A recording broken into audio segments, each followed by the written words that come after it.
kind of tapping into this whole blockchain discussion, but it's not only for blockchain. So yeah, I'm kind of going to tell you more about what digital identity means, what self-sovereign identity means, and how this is actually connected to the web we know and the web we will know, so the blockchain-based internet. Big words. The whole thing will be kind of more general in the start, just telling you the problem we have right now, and then later on going into solutions, and then presenting the thing that we actually do as a startup, which is Jolocom. And yeah, if you just want to tweet about this or the general event tonight, just use @Jolocom or Kai on the blog, which is my Twitter handle. So, digital identity. The question is kind of, is this a thing? Do I have to care about it? Does anyone else care about it? Actually, people care about it a lot, because it is what actually makes our digital life possible. We're not really aware of this usually. We're usually just aware of it when it doesn't work, or when it kind of causes us headaches. But I will just start with a quick introduction. So, digital identity means the representation of something in the digital space. This can be a person, like you and me. It can be an institution, like the co-working space, having its own identity on the web. Or it could be a thing, like this little thing here in my hand, that could have a unique own identity. So this is kind of the thing. It's representing something in the digital sphere. And then it's allocating and combining a bunch of attributes to it. So here the identity could be linked to the color it has, the weight it has, the value it has maybe, the price it has when you buy it. For an institution, it could be the fact that this institution is able to issue certain certificates, that the institution is allowed to verify passports or documents from you. And for a person, it could be your address, your name, biometric data about you, like your fingerprint, your age, or just the statement that you're actually above 18. Not even your age in terms of birth date, but just the statement you were older than, which is kind of cool for making your whole personality pseudonymized when you move in the web. And what does it do? It actually enables trust and reputation. So digital identity, as we have it now, allows you to basically collect things you did in the past and allocate them to you as a person. So just imagine you're a restaurant, or you own a restaurant, and you have this TripAdvisor account. It's just valuable because people basically give you a rating, people write a review, and this kind of compiles, like it kind of builds up into trust. And based on this kind of reputation and trust, you can actually make better business. That's the same thing we have in every market. In each market, usually people exchange values based on trust. Or based on third party. That's a different story, because these third parties also just allow for trust. And then it enables the access to digital services. So everything we use right now when we go into the web, where we kind of have to identify ourselves. So even if you write a comment in a forum, you usually have to get a user account to kind of identify yourself as this particular person, and then you can write your comment. In this case, we can easily tweak this because we just create a new user account every time we write a comment, and this way we can actually do all the beautiful, saying bad things about people without getting caught. And this is kind of the problem we have. This number is real. It's a pretty low estimate from a conservative web user, and I would just like to hear a guess of what it could actually mean. So what's behind this number? So 293. Identities per person? Yeah, identities per person, just here from the front row. So my boss, Joachim, who's also the founder of Jolocom, just went through his last 25 years of online activity. He just has a birthday today, so it's like half his life he was online, kind of. And he collected 293 identities.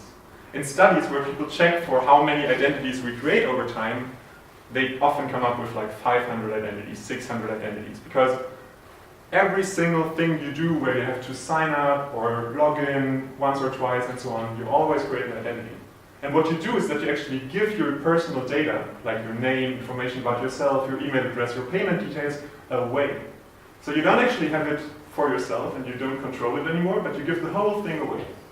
And just to bring this into your mind, there's this statement that clouds are just other people's computers. And it's on this beautiful poster just in the entrance here at the co-working space.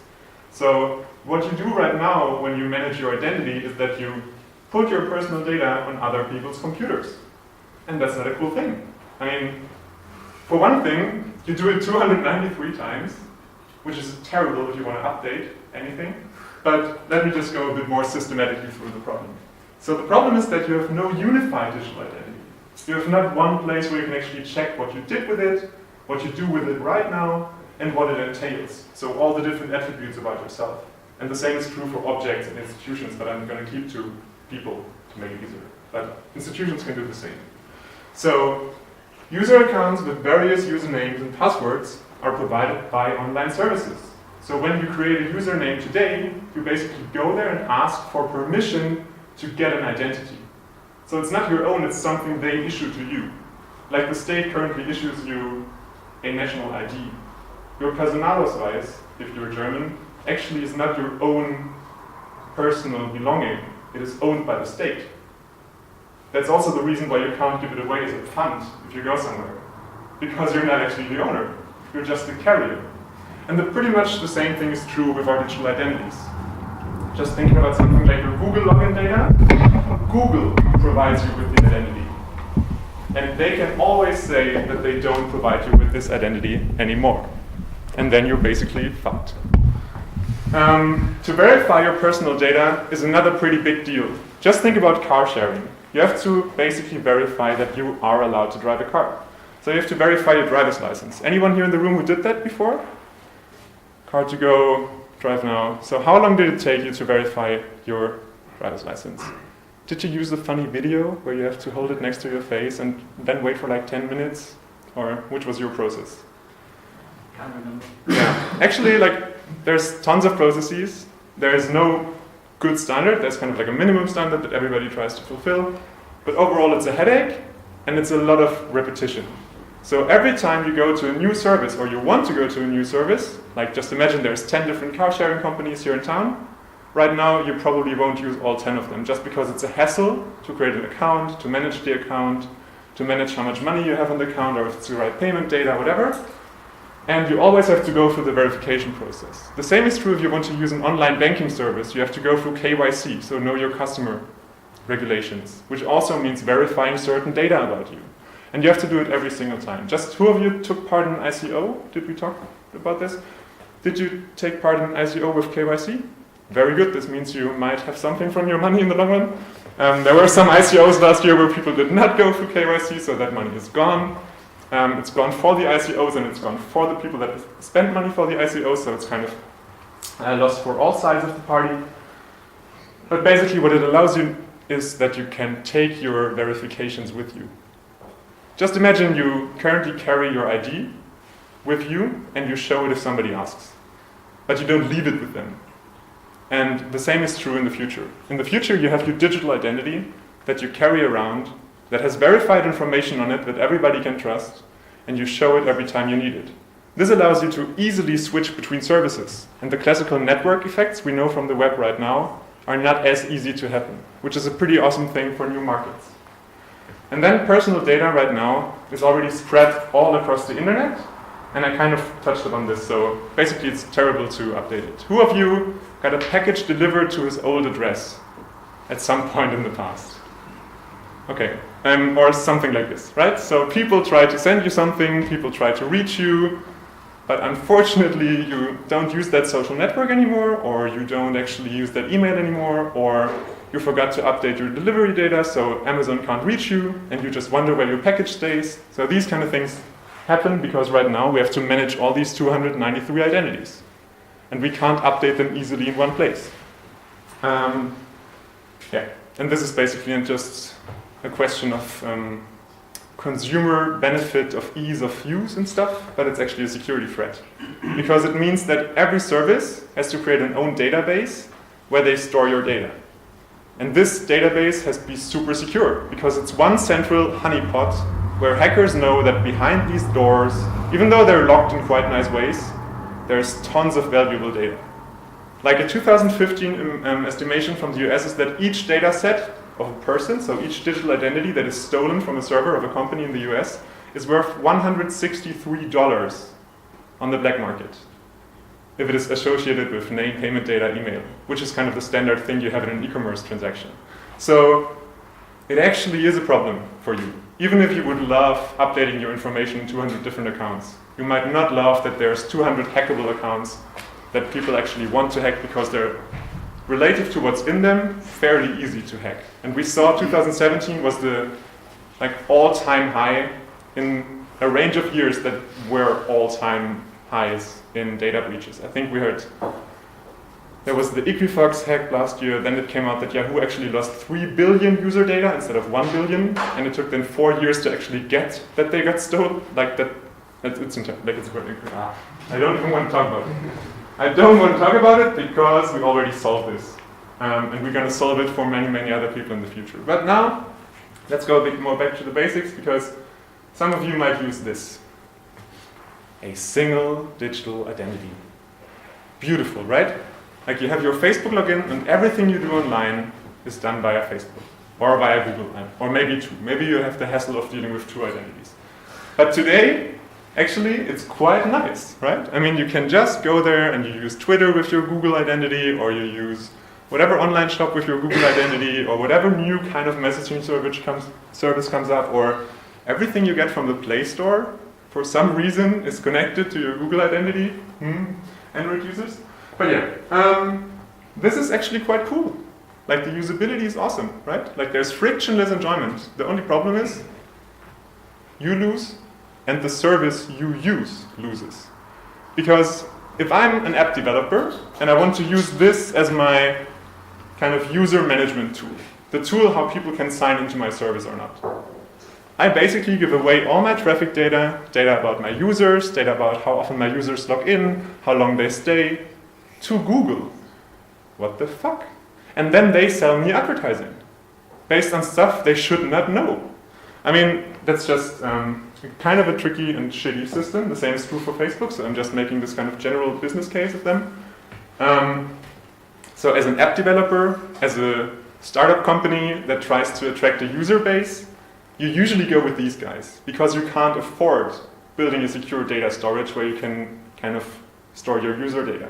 Right now, if you were a startup and you wanted to build this kind of database where you store user data like payment details and addresses and names, and it would already be end of May, you would be under the General Data Protection Regulation of the European Union, which is going to be very, very expensive for you if you do anything wrong. Because it's going to cost you 4% of your annual turnover as a maximum fee for violating this data law. And that's why many, many service providers currently use these logins. Because they, even though they're kind of a shitty deal and you give data away, they open you doors to many, many users that already have these identities in place, and they kind of take care of the liabilities. So the question is, what can you actually provide that is better than these two? That probably every one of you has. Like, who has none of these in the room?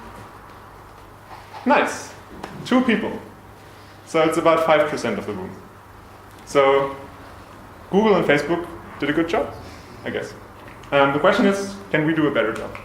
So Jolocom is doing the same and more without giving your data away, without actually knowing your data, without actually being able to know what your name is, or when you log into something, or what your payment details are, or who you're connected with, and who kind of verified your driver's license. We won't know, because that's not our business model. Our business model is basically providing frictionless user experiences and frictionless embedded login solutions for companies that want to have easy interaction with users. That's everything. There's no ads, there's no data trading. That's stuff that could come on top, but then you get paid for it, you get reimbursed for it, and we have nothing to do with it. And you always know what you do. But that's stuff that can also be for the discussion. So in the current world, what we have is that others own your data. So the data is not just on their computers, but they also trade it. I mean, who of you already heard that their user data and their kind of login data and everything that is tracked about them is traded in order to present you better advertisement? Nice. You don't control the data. So you can't, I mean, to some extent, you can go into these Google settings. It's going to take you 5 minutes to get to the right point, but you can go there and you can say, change my ad preferences, blah, blah, blah. or don't serve me ads on my personalized information. It's not going to mean that you don't get ads shown anymore, and every time they renew their user agreement, you have to do it again, because they don't remember this, unfortunately. So there's a lot of stuff that you actually can't control that good. And for the 293 identities you kind of accumulated over time, you might not even know them anymore, right? I mean, who can still enter their StudiVZ account or MySpace account or, yeah, well, didn't you change your email in the last 10 years? Okay, so that's kind of stuff that is actually a problem. Because identities should be persistent. They should have the same qualities as a blockchain, so to say. They should be there from one point and then be there and be reachable into the future until you die or until you decide that you want to get rid of this identity. Every other scenario is shitty and not ideal. So the question is, how can we make identities persistent, and how can we make it possible to use one identity that is unified for all different kinds of services? Which, and that's pretty important to say, does not mean that it's the same kind of identity like you have with Google, where your Google identity is the one that interacts with everyone. That's important because when you right now use a Google identity, everywhere you go, you have the same name. You have the same kind of identifier. So people can very nicely correlate what you do. Even if you don't log in properly, people can always see, okay, he's been here, he's been there, he's been here, he's been there.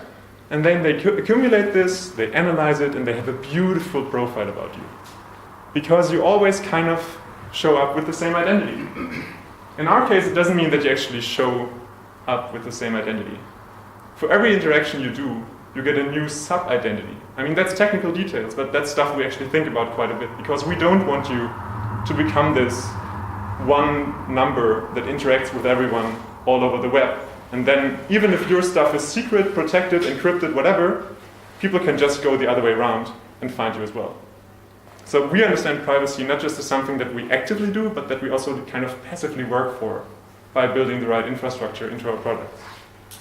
And then just as another thing, you change data in many places, already talked about this, and username and password jungle right now. I mean, 60% of all support center requests are, ooh, I forgot my password. And that's just, I mean, yeah. You don't want to open your email inbox every 10 minutes when you forgot your password again. If it's not 1, 2, 3, 4, 5, 6 cat. So how does it look? What is it actually what kind of thing is it? It's a pretty simple app. So what we're building is an app that can either run on your phone or on your machine, so computer or tablet or whatever. And it is actually just running there. You own it and you run it yourself. So it's not a classical kind of app that always connects to the internet and the actual data is on some server of some company. But actually the app is installed on your phone and the data about you is encrypted on your phone. And the only person having access to it is you. So you truly own your data. You truly have your driver's license information, your credit card information, and everything else about you. Like, for example, in the future, it could be your information that you're allowed to take people in your car because they changed the Uber laws and they want to make people become Uber drivers, but only if they have this kind of legitimation. And you could also store this, for example. But it would also be stored, and it would always be stored, on your device. And, I mean, we know this maybe from iOS. If you're into iPhones and stuff, there's this thing that's called the secure enclave, right? So it's kind of like a sandboxed environment in the phone that makes sure that nobody can access it from the outside. We built the same thing. We don't build it in hardware terms, but we build it in software terms. So it's like a protected and very nicely secured place on your phone in which this app runs. And even within it, everything is encrypted and the only person having the key is you. So you can be sure that the data is actually controlled by you, owned by you, and you're the only person that can administer that it can be given away to someone else. The whole thing is connected or kind of executed with a frictionless UX. Because the only problem we have right now is that people don't use good tools. I mean, our whole thing, like the whole objective of the company was to build a simple, lovable tool. Because what you can do here, like the things we actually use, like PGP keys, private-public encryption, and so on, that's old stuff. I mean, this stuff exists, and we also have P2P networks forever, and also published databases and stuff. So that's actually not new stuff. The problem is, people have no good way of interacting.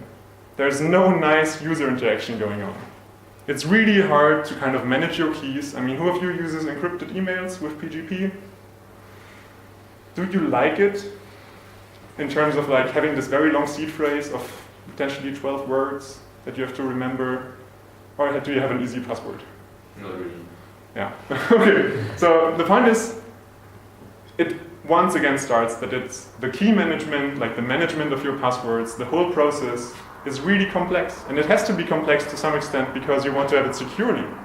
Like you want to have it secure. You don't want to have one simple password, 1, 2, 3, 4, 5, 6, that is then kind of feeding into a system that is in itself secure. You want to have it very complex and hard to understand from the beginning. So you want to have really a secure system, but what you want to have on top of it is a perfectly abstracted device that allows you to basically not see that there's subkeys derived, that there's a new identity created for every interaction you do, that there's no possibility to trace you back or to trace something back from one key to another, blah, blah, blah. All these technical things that are currently already possible if you install other solutions are abstracted in this case. So as a user, the only thing you do is that you enter your personal data, you get it verified, either by yourself, like you can verify your own emails, we all did that. You can verify your own telephone number, we all did that too. You can verify your identity. For example, if you go to Postident, if some of you have done that already, or you can identify your driver's license using the stuff that you already use for car sharing services, for example. And with this data, you can use your identity. And it actually looks the same as we did so far. So you go on a page, and you can either choose to create an old kind of username account, or you can log in with Jolocom. And what happens if you log in with Jolocom and the names are going to change? So I know it's not the perfect name, they're going to change. You log in with Jolocom Smart Login, and what happens on your phone is that you see a pop-up that tells you what the information is that this service wants from you. So you know exactly what they want, and you can tell them if they get it or not. And that's something that is actually required from the new data protection legislation from the EU. So it's going to be interesting to see what happens after the 23rd of May. So for example, how Google is going to do this, or how other services are going to do this. But what we allow you is to see that somebody takes your phone number, somebody takes your email address, and somebody takes this verified information from your driver's license. And then you can say give access. And with this, you can also say something like give access for 2 days. And then by this, you actually tell these services that they have to delete your data after 2 days. And if they don't do, you can basically bring them to court. Something that you currently can also do, like from a legal perspective, but it's terribly hard to prove and even harder to execute. So as a business case in the future, we could even have companies that have smart contracts running that check for you if these companies actually deleted your data and otherwise bring them to court. If some of you want to start a smart contract-based business model, that would be a nice case. And there's actually an article coming up in 10 magazine about how to write a smart contract that I just finished today with some friends. So if you want to learn how to use Remix and like write some solidity and stuff, just check this out. So it's a nice first kind of resource. And yeah, this is kind of what we do. So possible use cases for this. Any questions in between? Otherwise I just continue like this. What if you lose your phone? Very good question. Very good question. No problem. No problem at all. The good thing is that you can either back it up. So is it automatically backed up? So do I need to do it? There's 2 ways. Like you can either have it automatically backed up, and then it's going to be a fully encrypted backup file that is basically kind of stored in something like IPFS, so in a decentralized cloud, so to say. But only you can access it with your password. The next question would be, or you can have it on your computer or the USB drive or whatever, some kind of vault. The next question would be, what happens if I lose this one crazy long complex password, right? They call it the seed phrase. That could be a problem, but there's 2 solutions to it. So one of them is you still have the kind of object that you used to create the key with. There's going to be a hardware device for this as an option. So if you have this, you can regenerate your key again. If you, like, that's a bit technical, but if you follow certain parameters. For example, if it's you that uses it and so on, but that's a bit complex. Or there's a process of splitting your private key, so your private access kind of password if you want, or passphrase, to split it into, like to make it a hash basically. And this hash is then kind of split into 10 different parts. But these 10 different parts are kind of replicas of each other to some extent. So if you have 8 of them or 7 of them, you can actually kind of regenerate your secret key. And you can give these 7 things, for example, to your grandma, your best friend, and so on and so on. Put one of them in a bank, the other one, I don't know, hide it in a hole in the soil, I don't know. But this way you can actually kind of back up your secure password as well. So there's easy ways of kind of recovering. And yeah, that's for this problem. What is the standard approach to make this secure on the phone so that no one else can access my program? Like as we know, the new iPhone with its face recognition is even not secure, so if you put twins in them. Yeah. It's not secure because that's a different technical discussion. The whole thing that happens is that you have a piece of software, and the only way to access this piece of software is via your password. And it's made sure that this is kind of the only way you can actually start interacting with it and executing the software. So this is basically how it comes into place. And for everything more detailed into this, I would guide you to our development team. Yeah, 2 questions which are kind of connected to each other. So one is, a lot of business models right now are based on user data.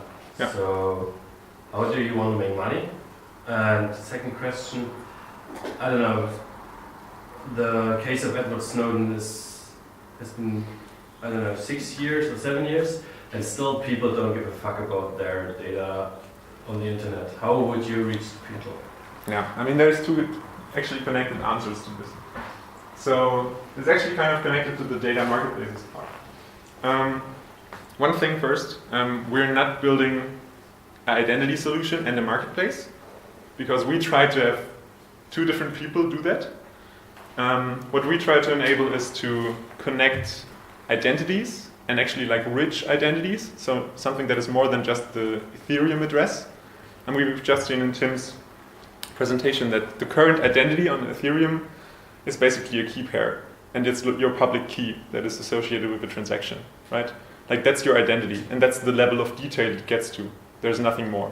That's why we also say that like blockchain-based transactions are pseudonymized perfectly. So you always know who did a transaction, but you don't know what person is behind this.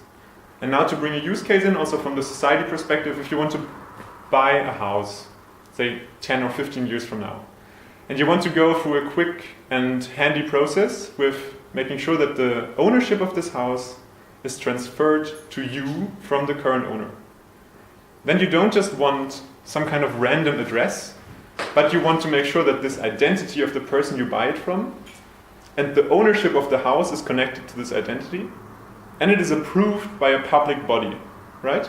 Because you might not trust a Ethereum address that you easily could actually mistake for something else as well.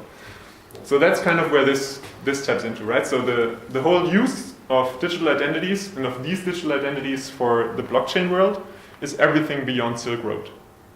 It's everything beyond buying drugs. It's as soon as you actually want to transfer values and make this transfer happen in between real people that can be identifiable, at least amongst each other. Not necessarily for the outside world, but at least amongst each other, you can be sure that I'm talking to you. I'm not just talking to your address, but I'm also talking to your verified passport. I'm also talking to your, I don't know what other credential you give me, so I can know that it's actually you that I'm interacting with. So this whole discussion of, we have use cases where people transfer proper, like huge values over the blockchain, and it's not just gambling or prediction markets, then you need identity. And then you need like more information than just a key pair. So that's kind of, but yeah, just to stick to the marketplace thing. So right now people earn money by selling your data, that's a bad thing, and people don't care, that's a bad thing too. In the future, people might care because currently there's, I don't know how many approaches, at least like 3 we're kind of in contact to learn what they're planning, that actually try to make you profit from the data that is traded about you, and that try to make you give consent that the data is actually traded.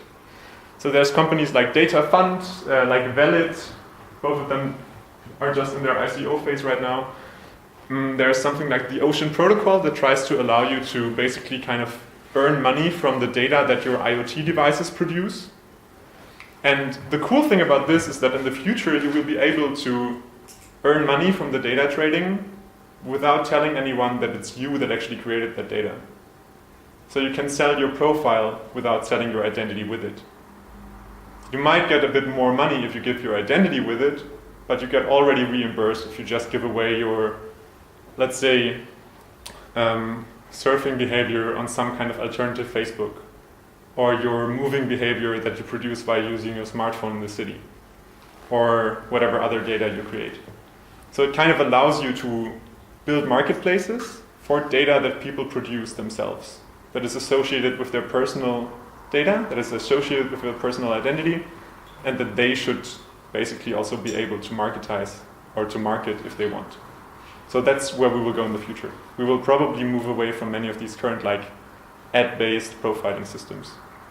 This is, I don't know, I do see the social impact of it and I really love it, but I'm still afraid of not the people who are sitting here who are really into this, just the normal people who are going out in the bars and having beers and, I don't know, looking or I don't know, or watching stupid soaps about, I don't know, Big Bang Theory or whatever. Yeah. Maybe they see sometimes Jolocom, whatever, but they don't care. Actually, there's thousands of ways how you can make them care. And as soon as you start once and you have the identity in place, it just becomes easier and easier to use it every time, right? So you have this typical kind of platform problem. You have to kind of hook people, you have to make them use it, and you have to give them the opportunity to use it often. So just to give you another example of how you can actually kind of make use of this identity.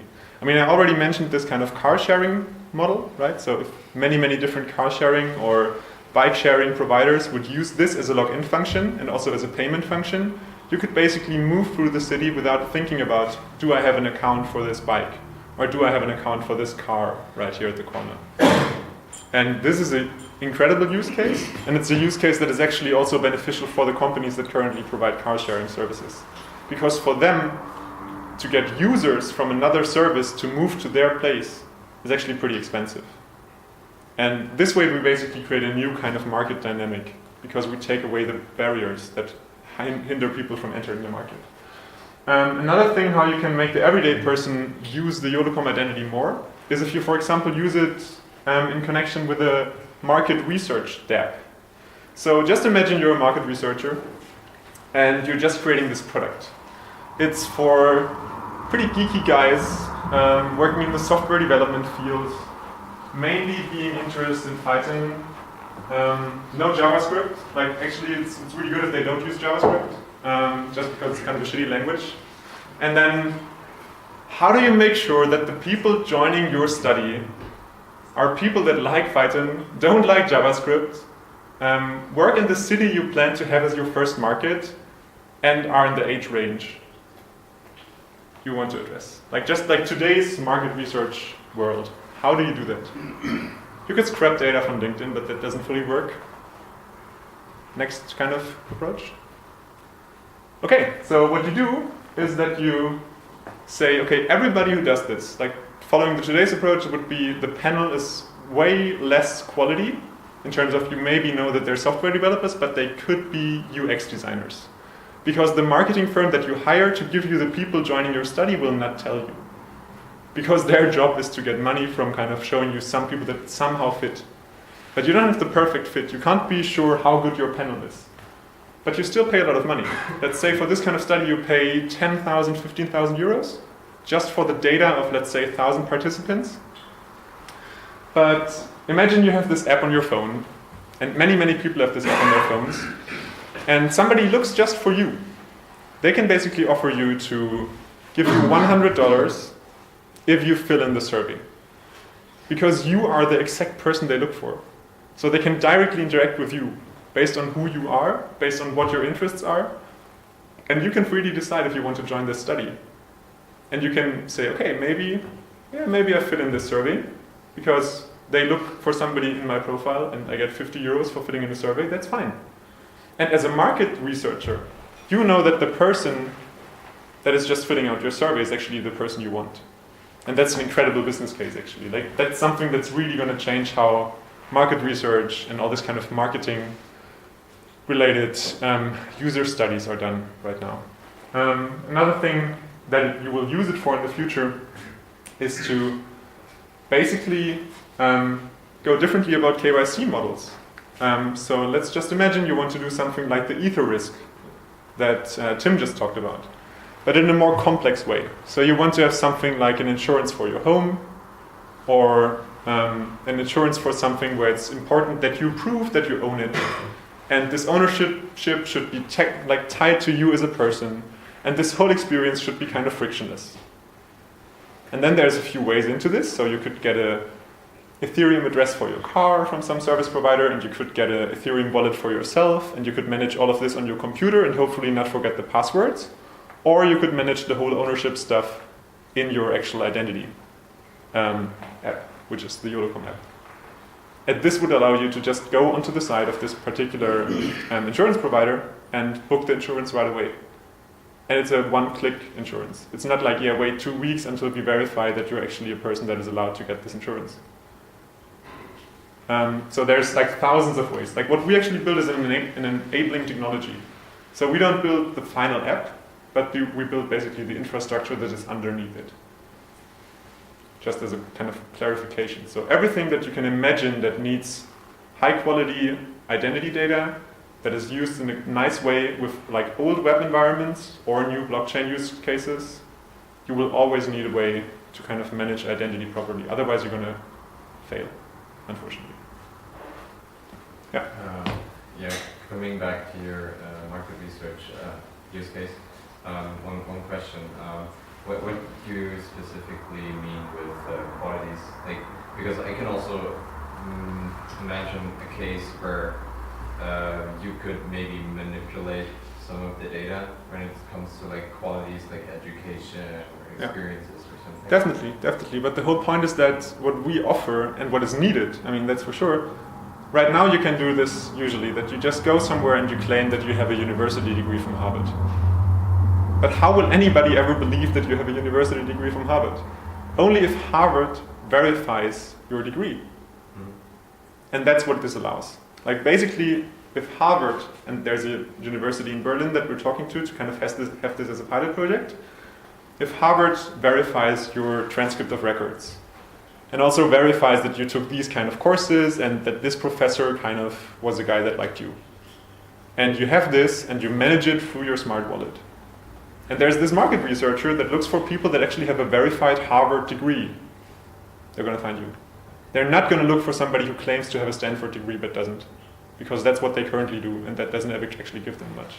So this whole kind of stuff, like everything I talk about, is not about entering some data, claiming it to be true and doing it, but it's the potential to enter data and verify it, though, like make it real, trustable data, and then the business models come, and then the trust comes in. Do you think also like that there could be a use case for dating? Oh sure! I just don't know if I would want that, so I don't build it myself. But yeah, sure. I mean, there's probably a way of kind of making the Tinder algorithm work a bit differently, so it also finds out if you have a verified degree from some university. I'm not sure if I would use it, but there's your chance. Yeah, I mean, yeah. We see some companies starting the field for dating. It's called Piggy, for example. Yeah. They start up in Berlin, but actually they need something like Jolocom, right? Yeah. So, Yeah. Like the problem is that like many startups currently, they develop their kind of smart contract infrastructure and they develop complex shit. That's for sure. So they, in their release planning, they usually have something called ICO, which is getting the money in. Then they have something like making some kind of a proof of concept and making sure that the use case works. And then they think about user experience. And then they figure out that making dating willing people use MetaMask or creating some other kind of Ethereum identification service is a pain in the ass. And I'm not running on stereotypes, but I guess that a certain part of the dating community is not interested in setting up these nerdy things. So as a dating app, you might have to, sooner or later, have proper and nice identity management that everybody can use without having to think about it too much. So that's what we see right now. We see many companies that start to approach us and that start to approach other people that work in the identity field piece by piece, based on kind of use cases they've thought about since like 1.5 years, and now it kind of comes onto their agenda that they have to figure out proper UX and UI for their user management, ideally able to integrate with different blockchains, and that's kind of where I will finish because it's already a discussion. Right now, if you get a wallet, this wallet is usually for one address and for one blockchain. So you have a Bitcoin wallet, you have a, let's say, IOTA wallet, you have an Ethereum wallet. What the fuck? Like once more, you have these identities, but you have them for blockchains. So we actually repeat the mistakes we made in the old web. That shouldn't be the case. So in the Jolocom smart wallet, just to go on it once again, right now there's like, this is going to change. It doesn't look nice. But what you see here is that there's identity, which is all the credentials that are connected to you as a person in terms of like attributes, identity attributes, and so on. And then there's money. And this is where you can manage all the different tokens that you interact with. So it allows you to actually have all of these things in one place. And also keep them secure in one place, which is a quite nice benefit. Yeah. Thanks.